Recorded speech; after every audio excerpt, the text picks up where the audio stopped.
Hello, everyone. Mr. Sutherland here with our final section of notes for this year.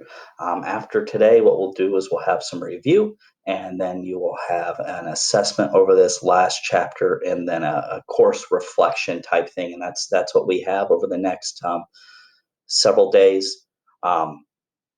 So what we're going to do today we're going to continue to look at quadratic formula. We're going to look at 3 examples for our notes, and those examples are quadratic formula problems that we can simplify. And you'll see what I mean when I start going over them here in just a moment. So let's take a look at the first problem. So the first problem, I want you to solve this quadratic equation. So solve, and we got x squared minus 4x minus 7 equals 0. All right, so if we're going to solve using the quadratic formula, the first thing we want to check is that it's equal to 0, which this one is. And then we just need to identify what our A value is, our B value, and C value, and then we can plug in. So our A value is 1, the B value is -4, the C value is -7. So as a reminder, the quadratic formula gives us the solutions, and it is just a formula that we plug into. So we have the opposite of b plus or minus square root of b squared minus 4ac all over 2a. So let's use this for this problem. So I've got x equals the opposite of b. So I'm going to change the color here to match what I picked for a, b, and c. So x equals the opposite of b, so b is -4, so opposite of b would be +4, plus or minus the square root of -4 squared is 16, because remember a negative times a negative is positive, minus 4, then I have a is 1, c is -7, and then this is all over 2. So now, let's see what we have here. We have x equals 4 plus or minus the square root of 16. This becomes plus 28 all over 2. So I've got x equals 4 plus or minus the square root of 44 over 2. Now, here's where it changes from what we did last time. We now have a square root that we can simplify, right? If I go over here to the side, square root of 44 is square root of 4 times square root of 11. Right? I'm trying to find the largest perfect square that goes into 44, and that is 4. And so now, square root of 4 is 2, so we have 2 root 11. So now, this becomes x equals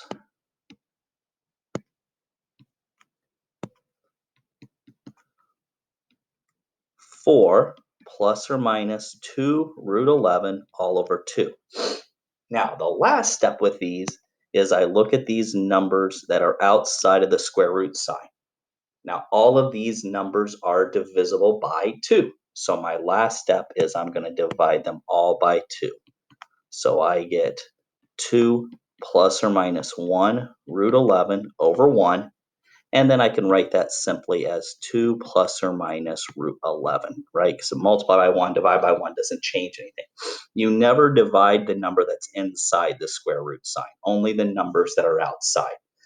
So just like the quadratic formulas that you guys were working on Thursday and Friday, we just have this one more step now where these can be simplified.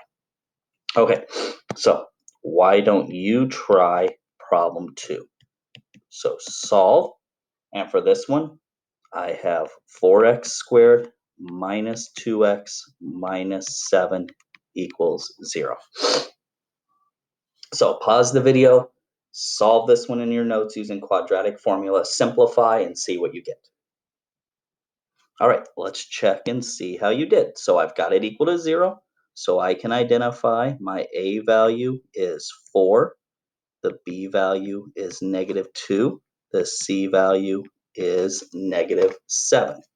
So I've got x equals the opposite of b. So I have +2 plus or minus the square root of negative 2 squared is 4, minus 4a is 4, c is negative 7, all over 2 times 4. So I get x equals 2 plus or minus 4 plus, because I've got a negative times a negative, and if I multiply that out with a calculator, I get 112 over 8. So I get x equals 2 plus or minus square root of 116 over 8. Now let's take a look. Square root of 116. With my calculator, I'm going to divide it by 4 because that's a perfect square. And it works again. So square root of 116 is 4 times 29. So square root of 4 is 2. So this is 2 root 29, right? This is why we spent those times simplifying square roots. So now I have x equals 2 plus or minus 2 root 29 all over 8. Now my last couple of steps, I look at all of these numbers here.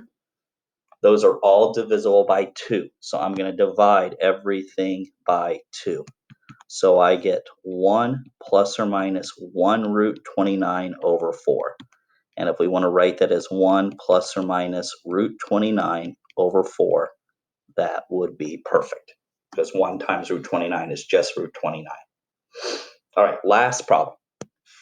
So again, what I would recommend is that you pause the video, you try the problem on your own, and see what happens. What do you end up with?